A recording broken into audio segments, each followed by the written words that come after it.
जय श्री कृष्णा मित्रों, मेरा साथ चैनल में आपका स्वागत है।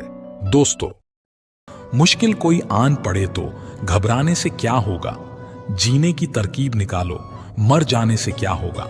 किसी भी मुश्किल को उसके बनाए गए लेवल पर हल नहीं किया जा सकता, उस मुसीबत को उस लेवल से ऊपर उठने पर ही हल किया जा सकता है।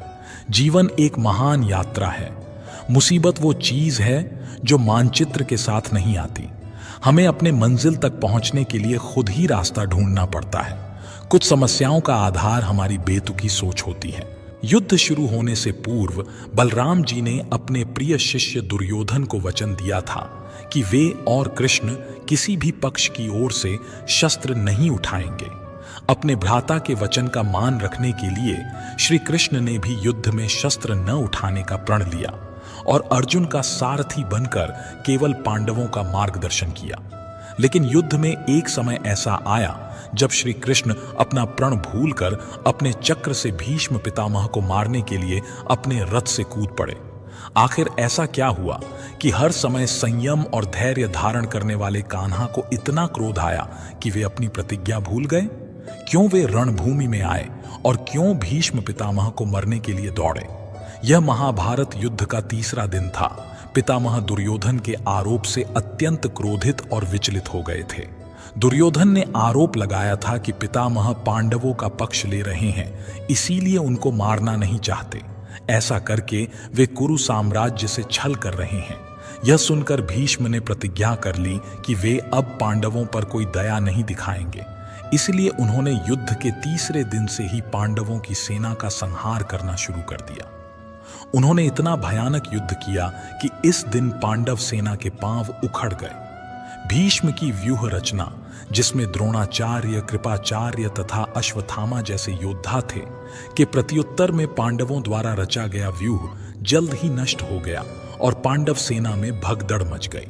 पितामह की भीष्म प्रतिज्ञा सभी जानते हैं। जब वे कोई वचन देते हैं तो उसे जरूर निभाते हैं। ऐसा ही वचन वे दुर्योधन को दे चुके थे, पांडवों के संहार का। इसलिए उनके युद्ध कौशल के आगे टिकना किसी के बस में नहीं था। भीष्म अपने बाणों की वर्षा से पांडव सेना को चीरते हुए आगे बढ़ रहे थे और पांडवों की सेना पत्तों की भांति ढह रही थी। पांडवों का ऐसे विनाश देखकर श्री कृष्ण ने अर्जुन को समझाया कि यदि वो ऐसे हो मोहवश युद्ध करेगा तो अवश्य ही अपनी हार को निमंत्रण देगा। यह सुनकर अर्जुन ने अपना रथ भीष्म पितामह के सामने ले जाने के लिए कहा। कृष्ण अर्जुन को भीष्म के सामने ले आए। अर्जुन ने शीघ्र ही अपने बाण से पितामह का धनुष काट दिया, किंतु पितामह दूसरा धनुष लेकर युद्ध करने लगे। भीष्म ने अपने तीक्ष्ण बाणों से अर्जुन तथा कृष्ण को घायल कर दिया। पितामह को ऐसे युद्ध करते हुए देखकर कृष्ण ने पितामह से कहा कि अपने ही पौत्र और प्रपौत्रों से युद्ध करते हुए आप समर्थ योद्धा नहीं, बल्कि एक निर्बल और डरे हुए साधारण पुरुष लग रहे हैं। यदि आप में साहस होता तो आप शस्त्रों का त्याग कर देते और अपने पौत्रों के वध के स्थान पर अपने प्राणों का त्याग कर देते। पितामह ने दुखी मन से बोला कि वे अपने वचन से बंधे हुए हैं, इसलिए केवल अपना धर्म निभा रहे हैं, किंतु कृष्ण ने उनके धर्म को ही मिथ्या बोल दिया। उन्होंने कहा, धर्म मनुष्य को बांधता नहीं वरन मुक्ति देता है। अवश्य ही आपका धर्म मिथ्या है। इतना सुनते ही भीष्म क्रोधित हो गए। उन्होंने क्रोध भरे स्वर में कृष्ण से कहा कि अपने पिता को दिए हुए वचन को निभाने के लिए उन्होंने बहुत त्याग किए और जीवन में एक क्षण के लिए भी अधर्म नहीं किया। उन्होंने कृष्ण की बात का प्रतिकार करते हुए कहा कि उनका धर्म सत्य है, इसलिए संसार में उन्हें कोई पराजित नहीं कर सकता। यह सुनते ही कृष्ण भी क्रोधित हो गए। उन्होंने हुंकार भरते हुए कहा कि वे उन्हें पराजित कर सकते हैं। इस पूरे संसार में ऐसा कोई वरदान अथवा श्राप नहीं जिसे वे निष्फल न कर दें। यह बोलकर वे अपने रथ से कूद गए। उनके क्रोध से पृथ्वी कांपने लगी। उन्होंने भीष्म को मारने के लिए रथ का चक्र उठा लिया। यह देखकर अर्जुन भी डर गए। वह तीव्रता से श्री कृष्ण की ओर दौड़े और उनका पैर पकड़ लिया। भगवान रोष में भरे हुए थे। अर्जुन के पकड़नने पर भी वे रुक न सके। तब अर्जुन कृष्ण के पैरों में गिर के प्रार्थना करने लगे कि हे माधव, आपने युद्ध में शस्त्र न उठाने का प्रण लिया है। किंतु कृष्ण ने कहा, अब प्रण तोड़ने का समय है। धर्म से बड़ा कोई प्रण नहीं हो सकता। अर्जुन ने जैसे तैसे उन्हें रोका और कहा, केशव, आप अपना क्रोध शांत कीजिए।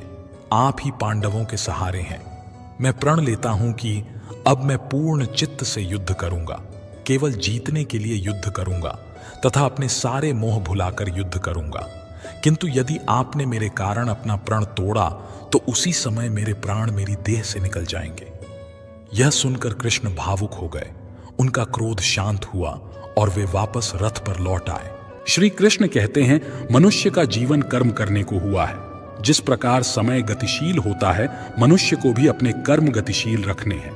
परंतु कर्म चुनने का निर्णय सही है या गलत, वह मनुष्य को खुद सोचना है। मनुष्य के जीवन में आशा चाहे छोटी हो या बड़ी फर्क नहीं पड़ता, परंतु निराशा आ जाने से सब कुछ विपरीत हो जाता है। अपने भीतर श्री कृष्ण को बसाओ, हर कष्ट दूर होगा। अर्थात सत्य ही ईश्वर है। अपने अंदर सत्य का वास रखो। मन से अधिक तीव्र गति से इस संसार में कोई नहीं चल सकता। जिस व्यक्ति ने मन को नियंत्रित कर लिया, उसने स्वयं को नियंत्रित कर लिया। जो व्यक्ति श्री कृष्ण के हर फैसले पर विश्वास रखता है, उसे यह दुनिया कभी डिगा नहीं सकती। दुख की घड़ी में बिल्कुल मत डगमगाए, क्योंकि जिस प्रकार मौसम आते जाते रहते हैं, उसी प्रकार सुख दुख आते जाते रहते हैं। जिस प्रकार श्री कृष्ण जी का सुदर्शन चक्र चलता है, उसी प्रकार समय का चक्र भी चलता है। बिना विचलित हुए बस अपने लक्ष्य की ओर ध्यान दें और कर्म करते चले जाएं। जो आपके साथ हर पल खड़ा रहे, उसका हाथ कभी मत छोड़ो। जो आपका समय आने पर आपका साथ छोड़ दे, उसकी तरफ मुड़कर कभी मत देखो। जब सब रास्ते बंद हो जाए तो श्री कृष्ण एक ऐसा रास्ता खोलते हैं जिसे चाहते हुए भी कोई बंद नहीं कर सकता। शांत रहने से सभी दुखों का अंत हो जाता है और शांत मन मनुष्य की बुद्धि को शीघ्र ही स्थिर करने में और परमात्मा से मिलन करने में सहायता करती है।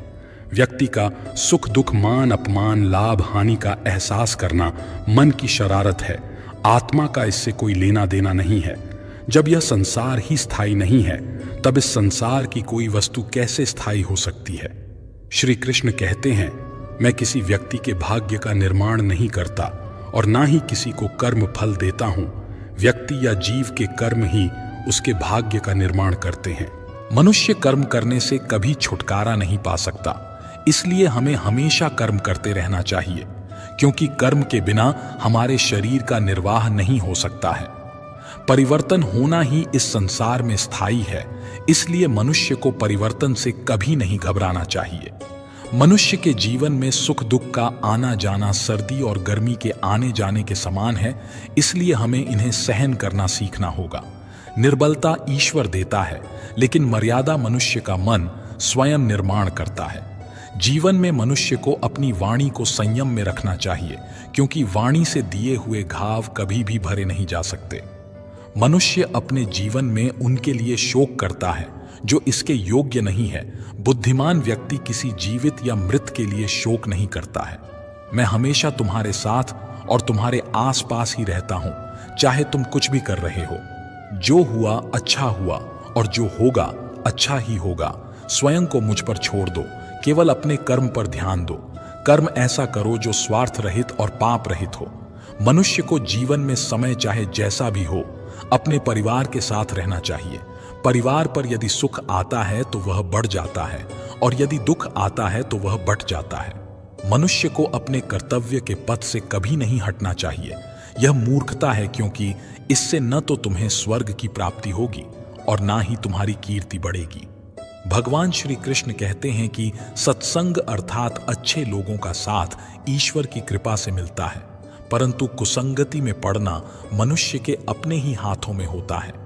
धर्म कर्म से होता है। कर्म के बिना धर्म की कोई परिभाषा नहीं है। हमारी आस्था की परीक्षा तब होती है जब हम जो चाहे वो हमें न मिले और फिर भी हमारे दिल से प्रभु के लिए शुक्रिया ही निकले। लोग अक्सर सच कहने से बचते हैं या डरते हैं, पर सत्य कभी छुप नहीं सकता और न ही कभी मिट सकता है। कितना भी छुपा लो, पर सच तो उजागर हो ही जाएगा। अहंकार से इंसान की प्रतिष्ठा, वंश, वैभव तीनों ही समाप्त हो जाते हैं। आत्मा अमर है, इसलिए मरने की चिंता कभी मत करो। आत्मा का अंतिम लक्ष्य परमात्मा से मिलन होता है। सत्य कभी भी नष्ट नहीं हो सकता। मौन सबसे अच्छा उत्तर है ऐसे व्यक्ति के लिए जो आपके शब्दों को महत्व नहीं देता। नर्क जाने के 3 द्वार हैं, काम, क्रोध और लोभ। मन की हलचल, होश, सांस और भावनाओं के माध्यम से भगवान की शक्ति सदैव तुम्हारे साथ है। शांत रहने से सभी दुखों का अंत हो जाता है और शांत मन मनुष्य की बुद्धि को शीघ्र ही स्थिर करने में और परमात्मा से मिलन करने में सहायता करती है। जो बात सच पर आधारित होती है उसे कहने, करने और मानने से हमें कभी नहीं डरना चाहिए। प्रेम सदा ही माफी मांगना पसंद करता है और अहंकार सदा ही माफी सुनना पसंद करता है। एक बार किसी को माफ करके अच्छे बन जाओ, लेकिन दोबारा उसी इंसान पर कभी भरोसा करके बेवकूफ ना बनो। धर्म केवल हमें रास्ता दिखाता है, परंतु मंजिल तक तो कर्म ही पहुंचाता है। इंसान की इच्छा पूरी नहीं होती है तो उसका क्रोध बढ़ता है और उसकी इच्छा पूरी हो जाती है तो लोभ बढ़ता है। इसलिए जीवन की हर स्थिति में अपने धैर्य को बनाए रखें। आज यदि आपके दिन बुरे चल रहे हैं तो कल अवश्य ही अच्छा होगा। आप केवल निस्वार्थ भाव से अपना कर्म कीजिए। जो मार्ग ईश्वर ने आपके लिए खोला है उसे कभी भी कोई बंद नहीं कर सकता। दोस्तों, इस वीडियो में बस इतना ही। फिर मिलते हैं अगली वीडियो में। दोस्तों, अगर आपको मेरी वीडियो अच्छी लगी तो कृपया मेरे वीडियो को लाइक और चैनल को सब्सक्राइब करना ना भूलें। जय श्री कृष्णा।